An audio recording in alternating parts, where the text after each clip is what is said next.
Welcome to the Mr. Lincoln Show.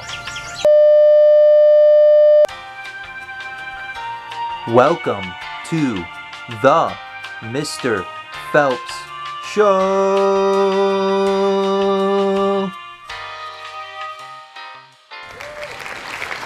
Hello everyone, hello, here for another week. Here for another week. I got new week, new mug. You know, I always have the Red Sox mug, different one. Anyway, we're here for another week, week 7 of the Mr. Phelps Show. It's amazing how we come this far, and I admit I'm getting a little bored here. I feel I need to get someone on the show with me, like at all times. I feel like just me, hearing from me, is same old, same game. And so I figured I need to work on getting a co-host for the Mr. Phelps Show. So it won't be called the Mr. Phelps Show anymore. It'll be called the Mr. Phelps and whoever my co-host is show. But this takes a pretty tough process we got here. What I mean by that is that I want to find the right candidate to be my co-host and co-host with me. So, you know what that means? We are going to post a job and see the results of who turns in a resume and a job application. And we're going to review those job applications to see who would be the best fit for a job. And on top of that, this is where the curveball comes. Normally we sit down, have an interview. We're going to do really quick this time. Going to skip the interviews. We are going to do a round robin speech competition. Alright, so let me recap. I got the job posting out. I'm collecting applications and resumes.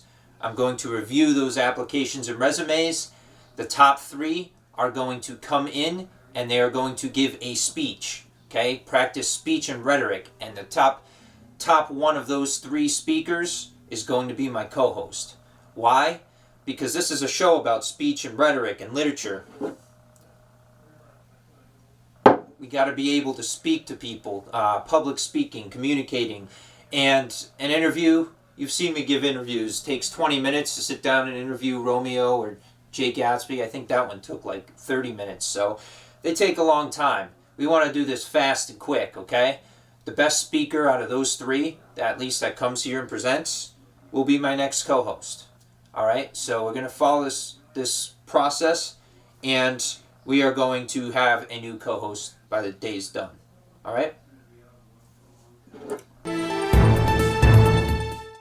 I've chosen my top 3 candidates, okay? I've seen their applications, I've seen their resumes, and what we're going to do before I get to each class, what each class is doing this week, I'm going to do one applicant at a time and then talk about a class, and then another applicant at a time and talk about a class. Just paces the show a little bit better.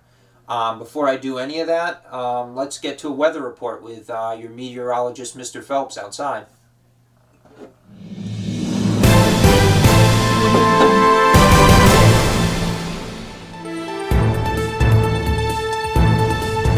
Hello everyone, it's Mr. Phelps, your friendly meteorologist. I'm here with your weather report today.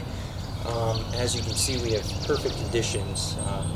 Hear the birds chirping. You know, beautiful weather outside. Perfect conditions for migrant farmers to work on the farm.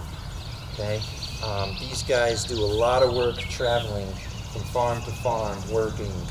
It's a lot on them. And it's always good when they get a day like this because it's perfect conditions for them, which they don't normally always work. So that's our weather report for today. Thank you.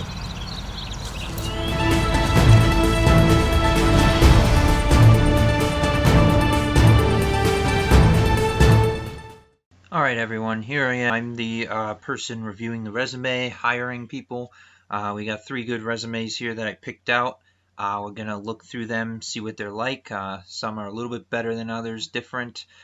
This one's my man Abraham Lincoln, the 16th President of the United States. As you can see, he has a clearly written objective. honest president with 5 years in the Oval Office, 20 years of politics and public speaking, and over 20 years of law experience, seeking to promote morality and entertain citizens through advanced public speaking skills. All right, so there's his objective. I'm not going to go word for word everything, but if you look down here, you see he has job and volunteer experience first, which is mostly just job, which is his presidency. That was his most important thing. So a lot of you high schoolers who are making resumes, you're probably going to want to put your school first because that's currently what you're working on in school. Okay, that's even though you might have another job, school is what you're getting your education in.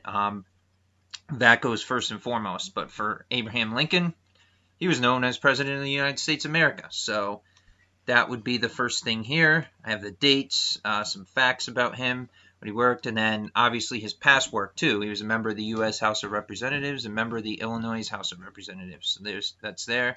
And then these are just some different awards he's gotten, references, and I kind of filled it up with key skills. You don't necessarily need key skills, but you can put that in there if you have some space. So now let's go to the actual application.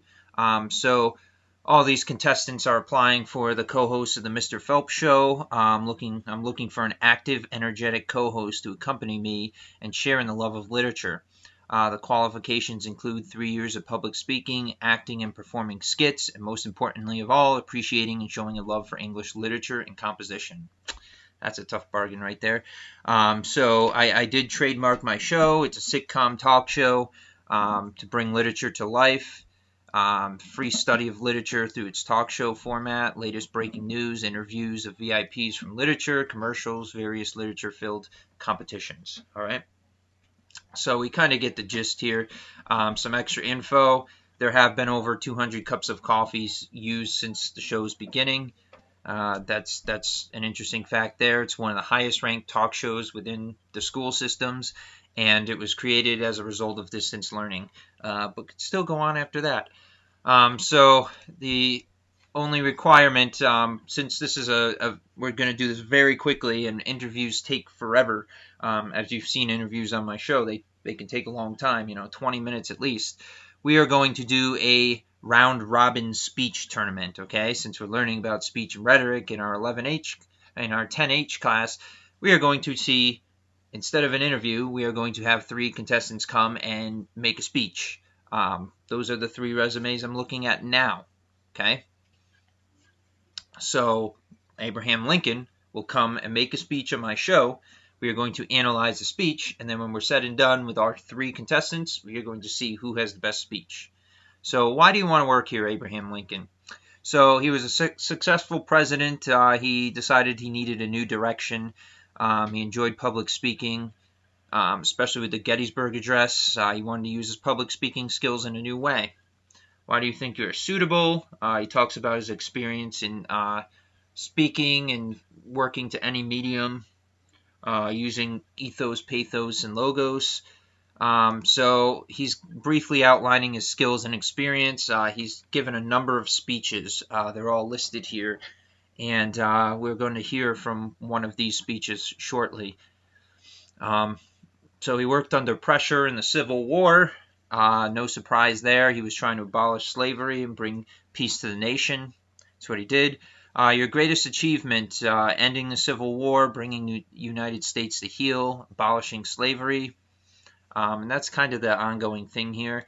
But one of his biggest changes was switching from the Whig Party to the Republican Party. So he had to switch the party. The Whig Party died kind of, and then he was driven by his opposition to slavery to switch to Republican. So he had failed at getting political office at certain times in his career, believe it or not. Early on, he was not a very popular politician until he rose to fame. So tell us about a time when you failed to complete a project on time.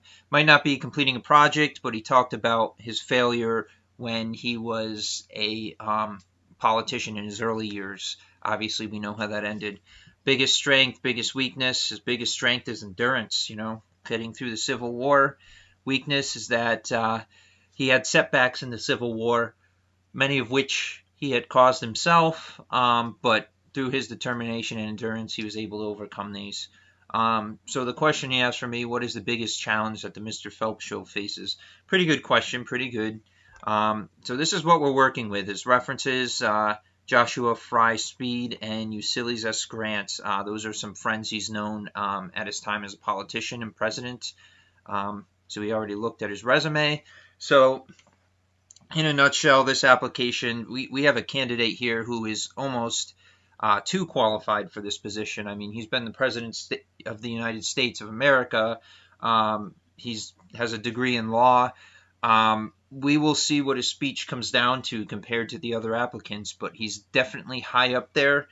He filled out the pre-application, and he's got a resume that's got a ton of stuff in there. Okay, ton of stuff in his resume. So he's an overqualified candidate. We'll see how he is, but he definitely is a strong candidate, and he took his time to fill out this application as is. Thank you, everyone. Thank you. Thank you. It's Abraham Lincoln, your 16th president. Thank you. Thank you. Thank you. I'm here to give you a speech. Just before my inauguration, I had a speech where I left the Senate and House of Representatives in Springfield, Illinois, and I gave a farewell address. That is the speech I present to you today on The Mr. Phelps Show.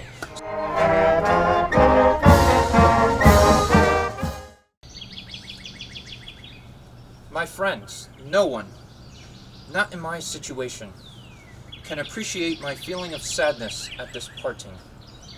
To this place and the kindness of these people, I owe everything. Here I have lived a quarter of a century and have passed from a young to an old man. Here my children have been born, and one is buried. I now leave, not knowing then, or whether ever I may return, with a task before me greater than that which rested upon Washington. Without the assistance of that divine being, whoever attended him, I cannot succeed. With that assistance, I cannot fail. Trusting in him, who can go with me and remain with you and be everywhere for good, let us confidently hope that all yet will be well. To his care commending you, as I hope in your prayers you will commend me, I bid you an affectionate farewell.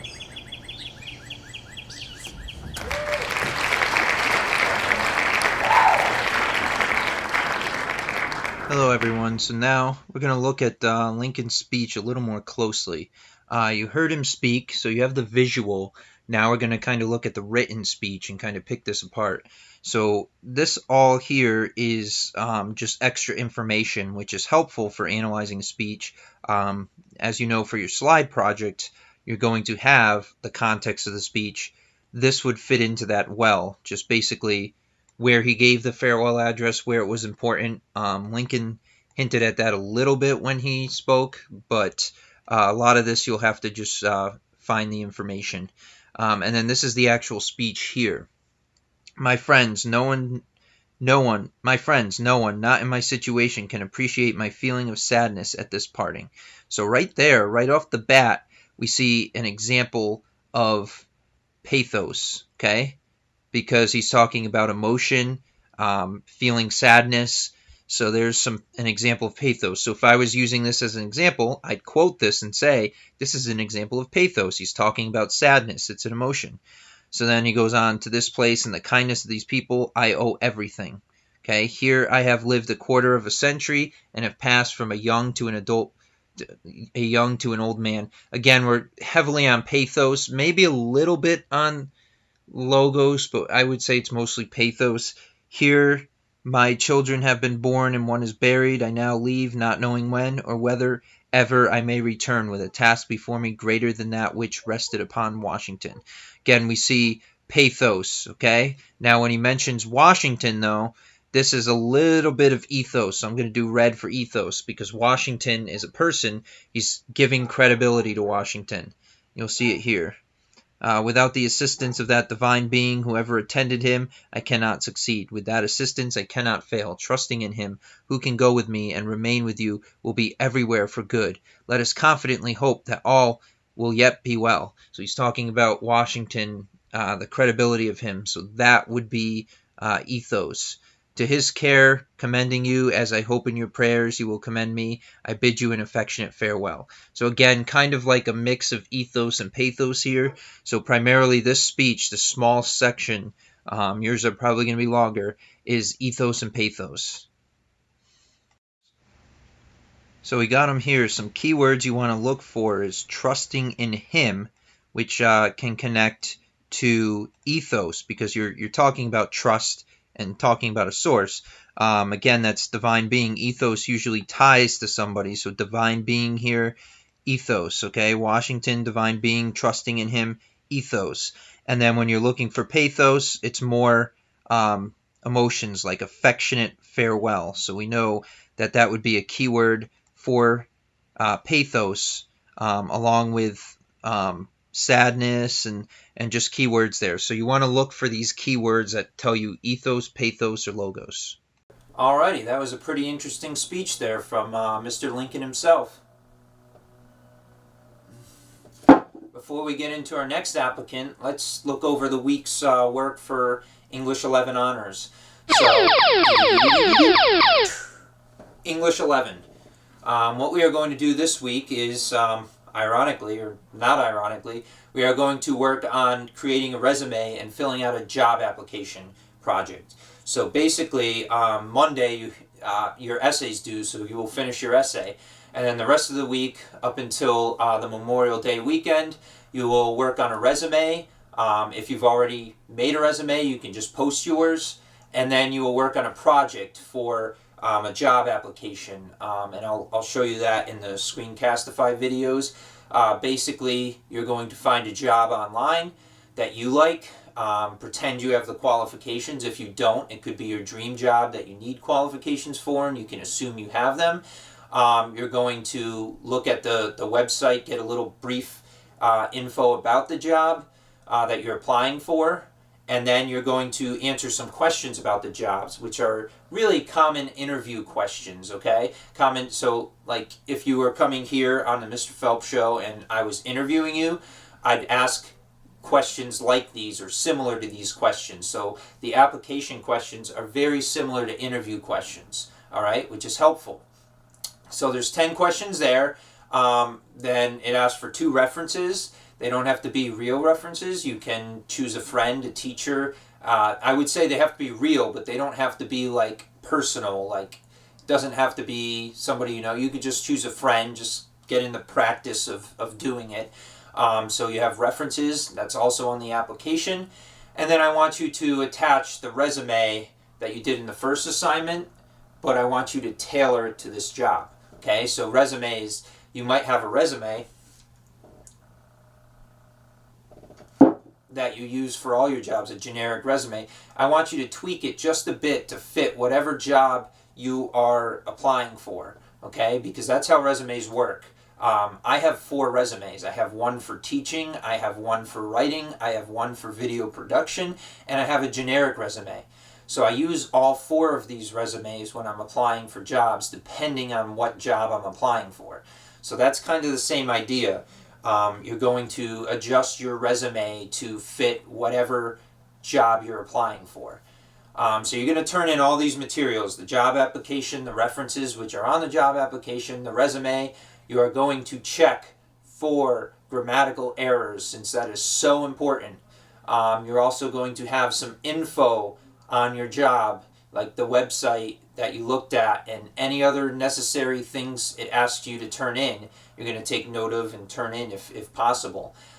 It's super important to know all about the job you're applying for, to have a little bit of exposure to these interview questions, because this is what you're going to see in the professional world. So you turn that all in. It's 20 points quiz project grade. You all should do well as long as you follow directions. And that's that. That's what we're doing this week. The rest of the year is college and career readiness. So we're going to be doing, after this, you finish the essay on Monday, it's going to be a lot of resume, job applications, some email, back and forth scenarios, and then college essays. So we're going to get right into the year with this stuff. So a big reason why we are interviewing people for my show to be a talk show host is that we can review resumes and job applications in the process. How swell is that? See, it all connects. I don't just make this stuff up. Anyway, that's English 11 Honors. Next, we are going to hear from our next speech, our next contestant, or our next applicant, Albert Einstein. So let's get right to it. Thank you.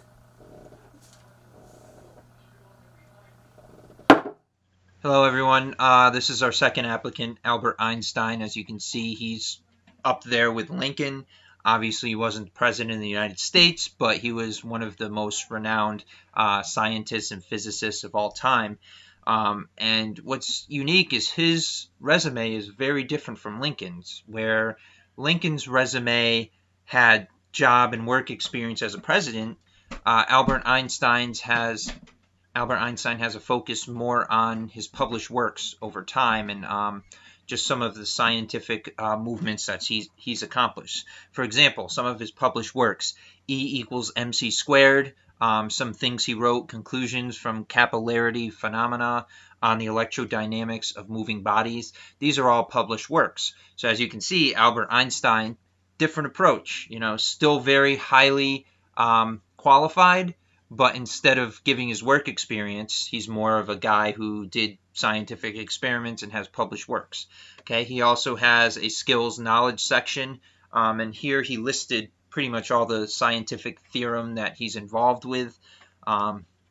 Again, I'm not an expert on this stuff. I'm an English teacher, but theory of Brownian motion, gravitational wave, just a bunch of different skills that he has composed over his years, which Lincoln also had this section. Lincoln's was more character traits.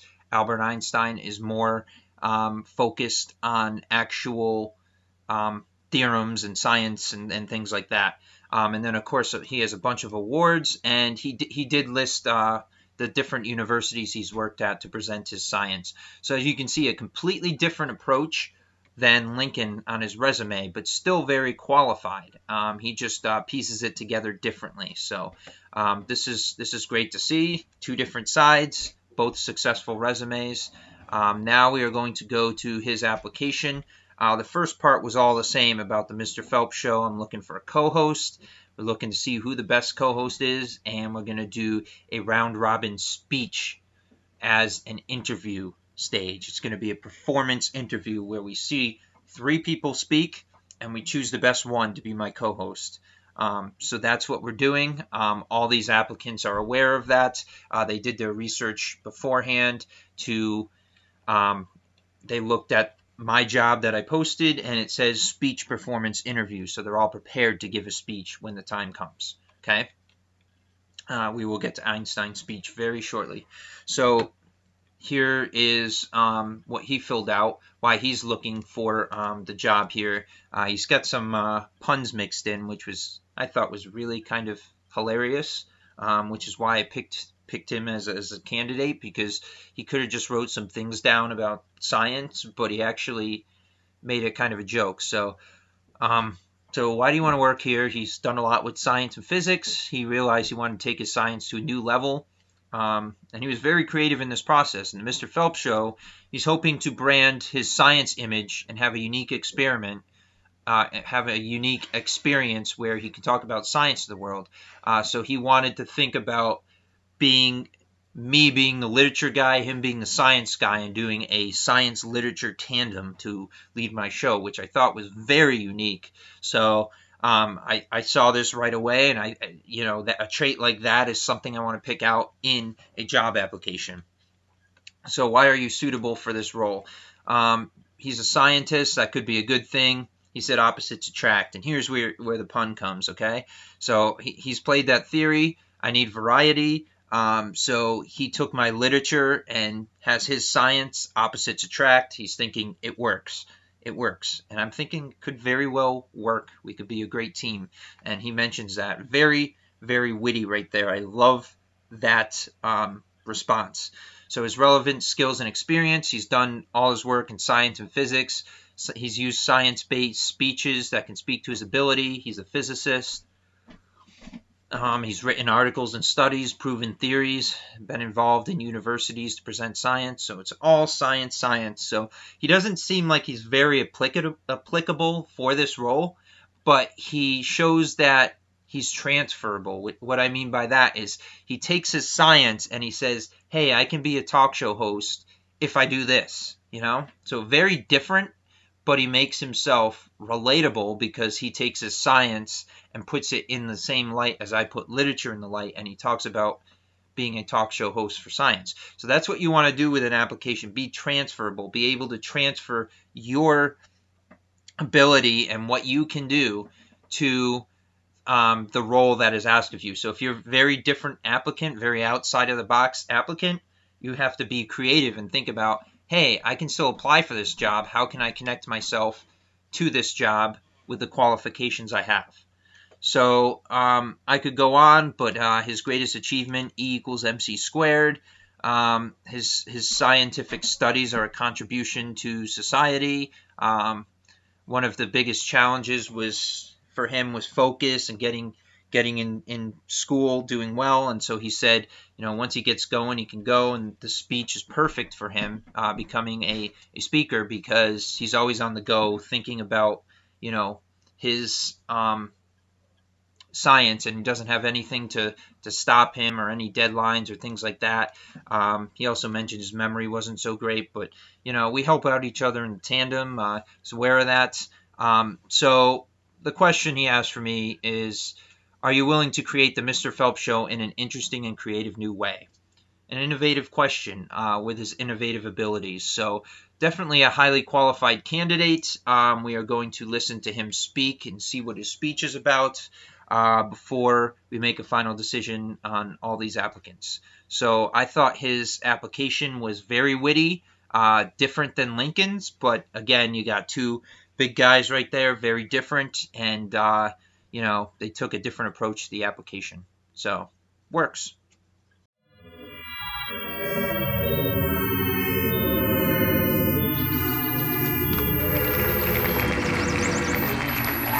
Greetings, my fellows, greetings.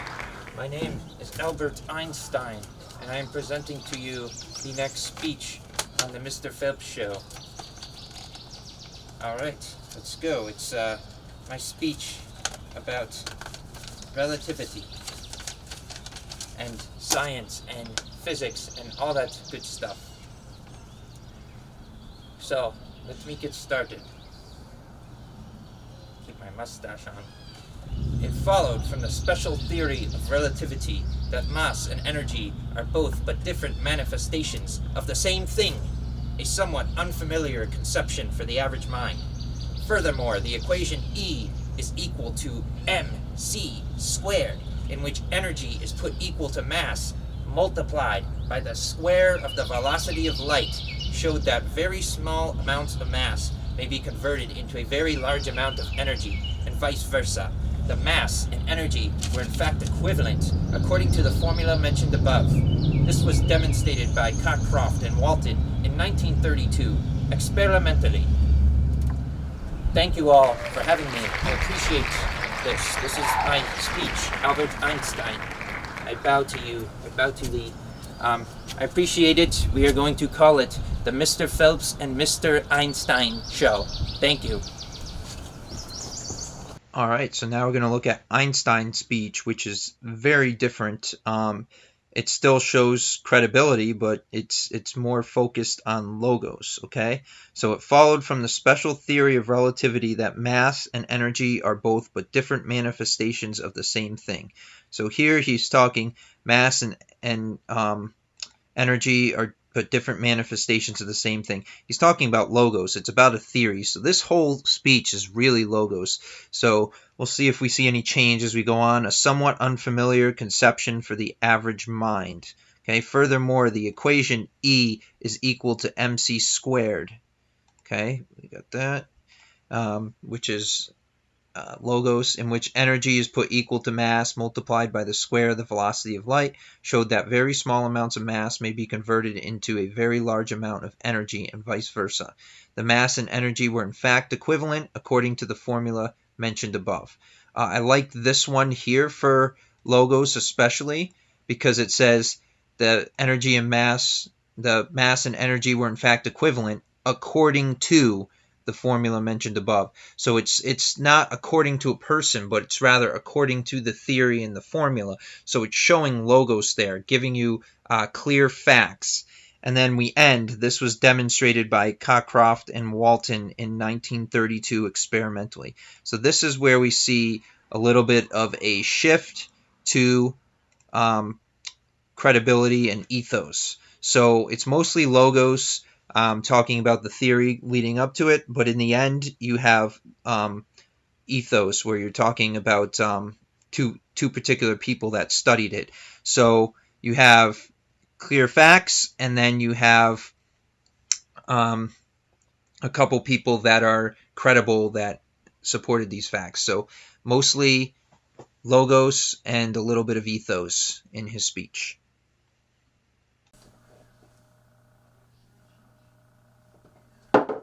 All right, that was definitely another interesting speech. We got Abraham Lincoln, Albert Einstein. I don't know who can top them. I mean, they're two of the best applicants you can get. And it's funny how they had very different approaches, but they still both had worthy applications. So now we're going to get into English 10 honors. English 10 honors. All right, so a big reason why we are doing speeches and analyzing speeches alongside the resumes and applications is because you have your speech project that is happening this week. Okay, so you've already been prepped for that through last week, Google Meets, Google Google Classroom. I posted it, so I'm just going to show it again here. You have a PowerPoint to your name. You can use this template to fill in your slides. You're going to use the speech you chose and analyze your speech with ethos, pathos, and logos. Funny how it connects to what we're doing today.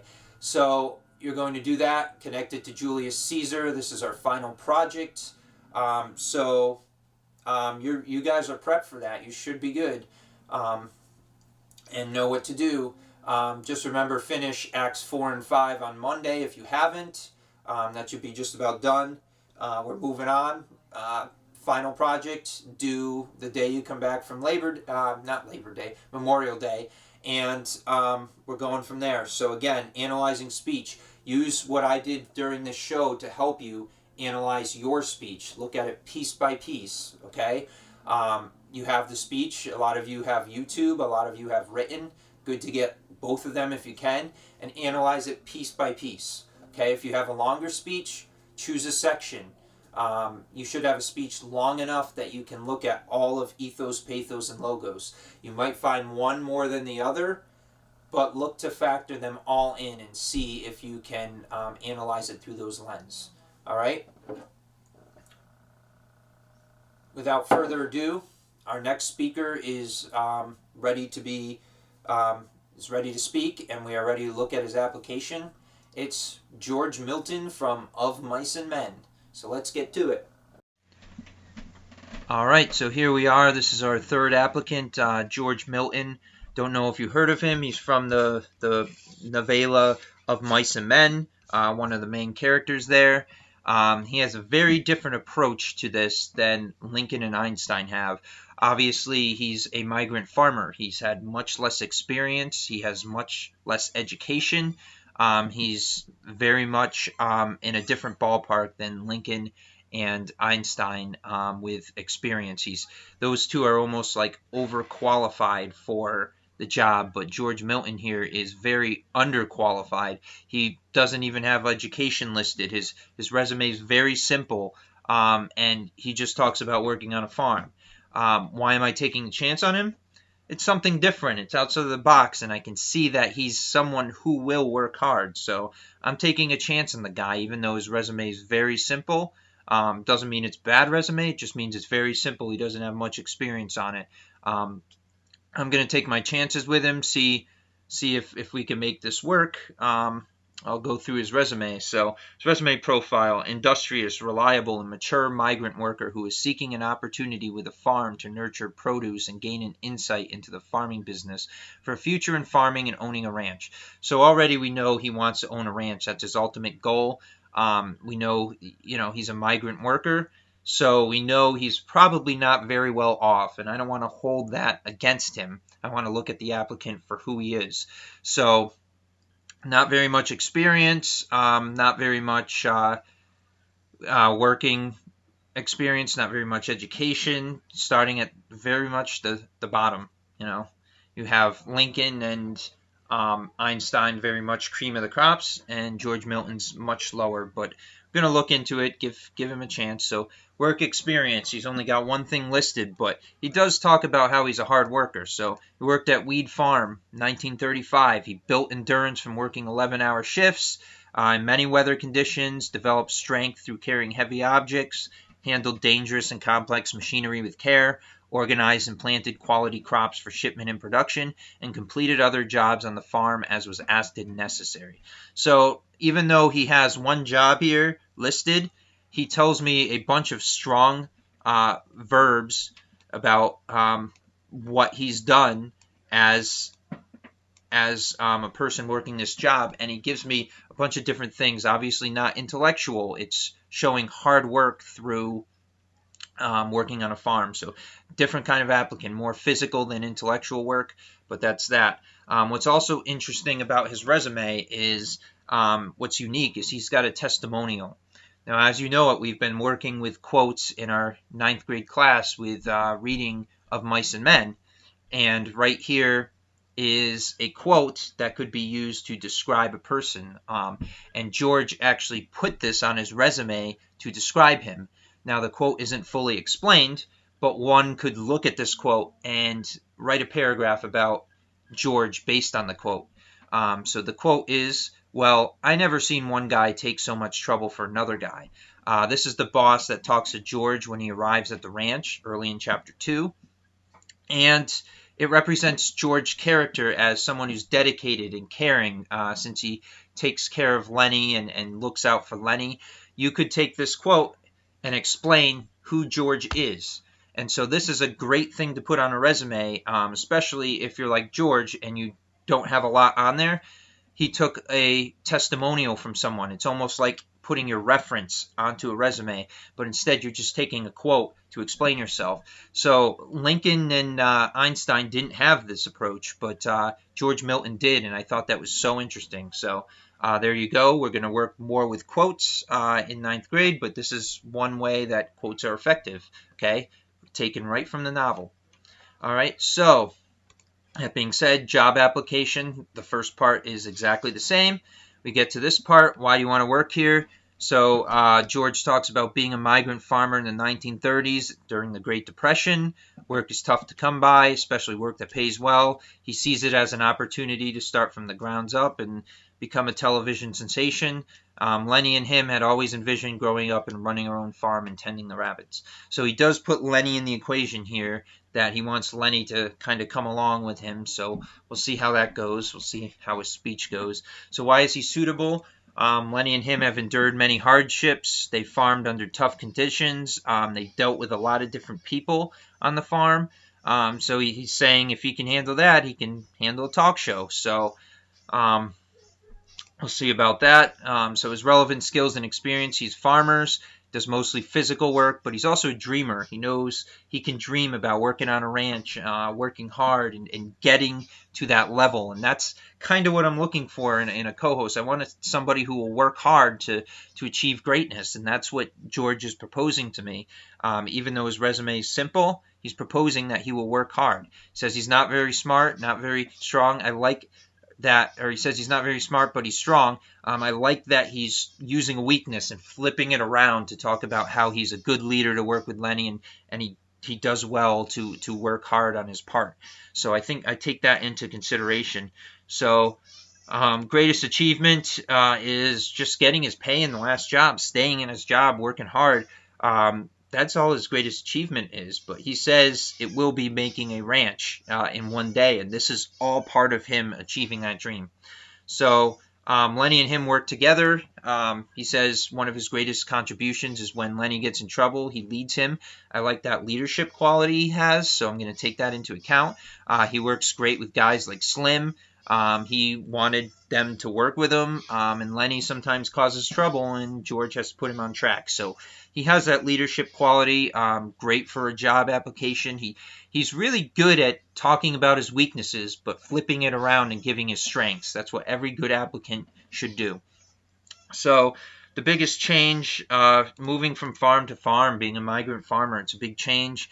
He has a dream. He wants to stick to it. And then, I think it's pretty self-explanatory. So then his one question to me, which I thought was funny, is, you got room for my pal Lenny too. So I thought that was kind of funny. Yeah, we'll see about that. We have to see how the speech goes. He's got some references here, Lenny Smalls and Slim. Okay, so there's his references, and we'll see how his speech goes. But all in all, like I said, very under employed. He's not very highly educated, and not very he doesn't have much work experience, but he's willing to take a shot. He displays himself well, and even though his resume is kind of small, doesn't have much in it, he displays himself well, and I think that goes a long way.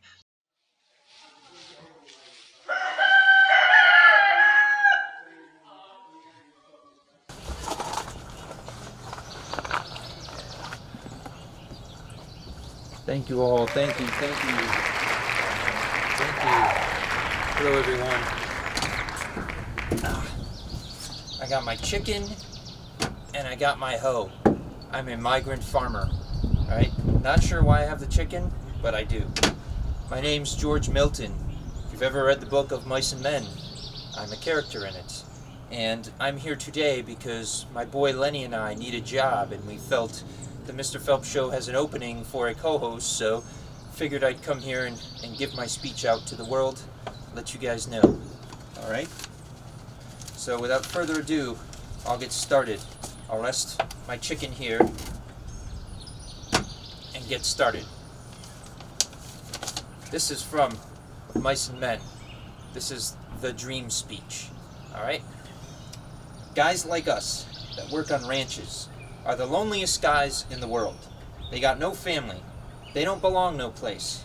They come to a ranch and work up a stake, and then they go into town and blow their stake. And the first thing you know, they're pounding their tail on some other ranch. They ain't got nothing to look ahead to. With us, it ain't like that. We got a future. We got somebody to talk that gives a damn about us. We don't have to sit in no barroom blowing our jack just 'cause we got no place else to go. If them other guys gets in jail, they can rot for all anybody gives a damn. But not us. I got you to look after me, and you got me to look after you. And that's why. Okay, someday, we're going to get the jack together, and we're going to go have a little house, and a couple of acres, and a cow and some pigs, and live off the fat of the land, and have rabbits. And chickens. We'll have a big vegetable patch, and a rabbit patch, and have chickens. And when it rains in the winter, we'll just say, the hell with going to work, and we'll build up a fire in the stove and sit around it and listen to the rain coming down on the roof. Nuts. I thank you all for listening to my speech, and I look forward to hearing about the Mr. Phelps show, and becoming co-host would be an honor. Thank you. George Milton, migrant farmer.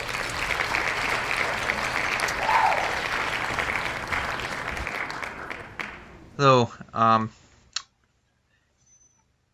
last but not least, we're going to look at George Milton's speech here, which, as we talked, he's in a different class than Lincoln and Einstein in that he's not as educated. Okay, so right from the bat, you're going to see that the tone's different. It's not an educated tone he's speaking from. It's not a tone about, scientific theory. It's not a tone about saying farewell to go to presidency. It's a tone about an uneducated farmer or less educated farmer who's looking for a dream. So you're going to see some of the words here and phrases: don't belong no place, they come to a ranch, and poundin', instead of full words. Ain't.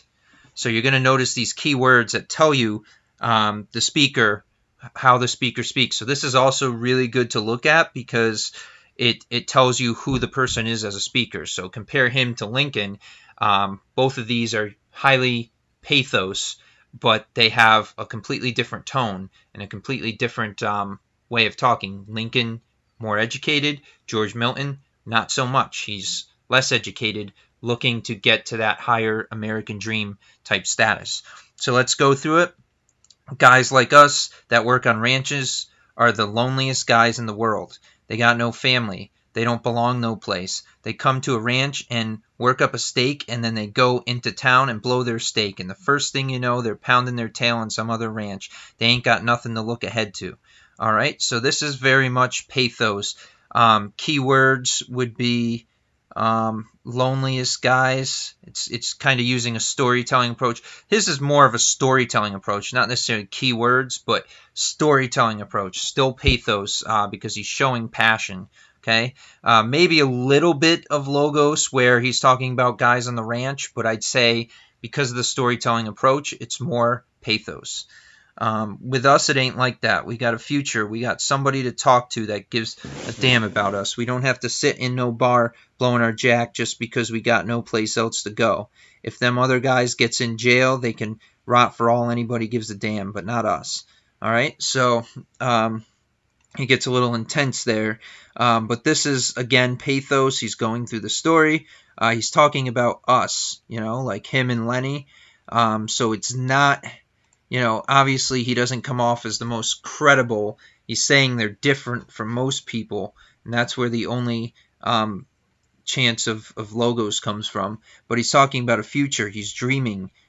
These things aren't, possible in many regards, but he's making it possible. He's dreaming about it. Passion. I got you to look after me, and you got me to look after you, and that's why. This is a big one. Again, this is much different because where Lincoln used keywords to trigger pathos, George doesn't do that. He's very much simpler, and you have to look at his words and phrases to tell what he's trying to say and what his ultimate goal is. And the goal is obviously pathos. But here, you looking after me looking after you, is very much pathos. Because it's talking about the passion they have working together to get this ranch. Okay, someday we're going to get the jack together and we're going to have a little house and a couple acres and a cow and some pigs and live off the fat of the land and have rabbits. Okay, and then we'll have a big vegetable patch and a rabbit hutch and chickens. When it rains in the winter, we'll just say the hell with going to work, and we'll build up a fire in the stove and set it around and listen to the rain coming down on the roof. Nuts. Okay, this whole thing, pathos. He doesn't have many facts in there, and the facts he does have, you can't tell it's whether he's credible or not based on his tone all the time. The few facts he has talks about the ranch life, and those are true, so there's a little bit of logos. But all in all, the speech is very pathos-driven. You see, he's passionate, he's dreaming, he wants this ranch. All of these are thoughts that combine to that ranch. So very much pathos. All right, we're back. So you just listened to George Milton's speech, his speech about a dream on a ranch at the end of chapter 1. Good segue into what we're doing in English 9. English 9. So we just started reading Of Mice of Men. You read chapter 1 where we meet George and Lenny. They're going off to work at a farm, at a ranch. And George is a little worried because Lenny gets him in trouble, but they're good buds. So you see George, he does get annoyed with Lenny at times, and you see that they're good buddies though. So now we're going to see them at the ranch. We're going to meet a lot more characters, and we're really going to get the story going. And George talks about being thrown out of the last ranch they were in, and they're hoping that that won't happen this time. So again, they're migrant farmers. They're traveling between ranches. They have to work and do the best they can do. And then, they're trying to raise money to get this dream of a ranch of theirs. So we'll see how they come into the new ranch, the people they meet, and we'll go from there and see what happens. So that's basically it for English 9. We analyzed George Milton's speech. I know his speech is a lot different than Lincoln's and Einstein's, a lot less sophisticated, but he's still a candidate for the job. Just to let you know, moving forward, I want my viewers to select who is going to move forward. You've listened to the top 3 candidates, okay?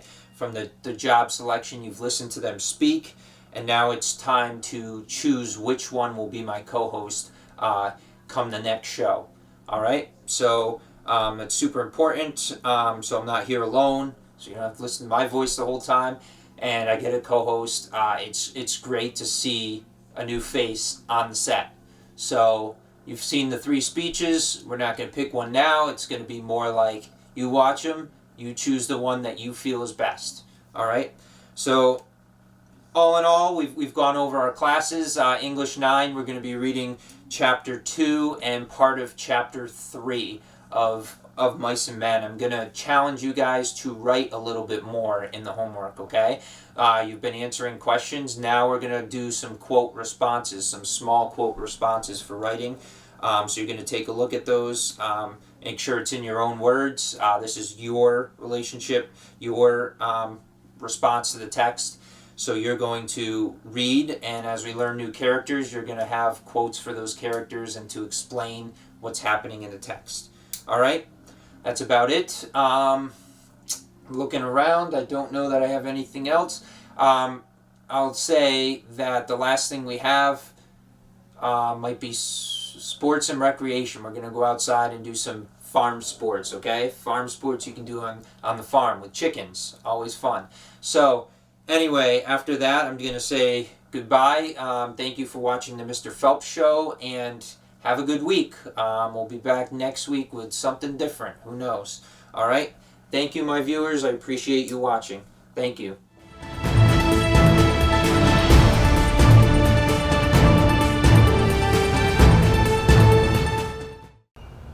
Hello, it's Mr. Phelps here.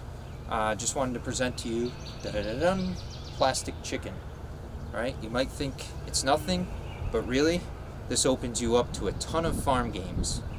Okay, you got hide the chicken, capture the chicken, the chicken version of football, and a bunch of other things that you just can make up as you go along. You know, the guys in between their ranch jobs, when they get bored, they play chicken games with chickens. Alright, and that's what we're going to do. Hello guys, welcome to Sports and Recreation Talk today. Today we're going to talk about a game you can play during quarantine, which is specifically played at a farm. So if you're one of those migrant farm workers that is looking for some free time in between your work, this is perfect for you. So this game is called Capture the Chicken. Alright, so I got a plastic chicken here. What we're going to do is, it's basically like capture the flag. We're going to hide the chicken. One team, hide the chicken on the other team, and the teams have to run across the line, not get tagged, get the chicken. I think you get the main idea. Alright, so this is our midpoint line right here, okay? This barn over here, that's one team. And then there's a team over here, okay? Over by this little bird feeder here, alright? So, ideally, you have one team take the chicken, hide it. The other team can't know. They got to come and try to find it. So right now we're going to go out, hide the chicken. So we don't have a full team, but we got some props that we're going to show you, kind of some places where we hide the chicken, make it work, show you our line to begin with, have a little fun. So get your friends together and play some capture the chicken. All right? Moving away from the White House, got this little tree here, hide the chicken there, see if somebody can find it. Last but not least, I got a little garden there, hide the chicken there, see if they can find it.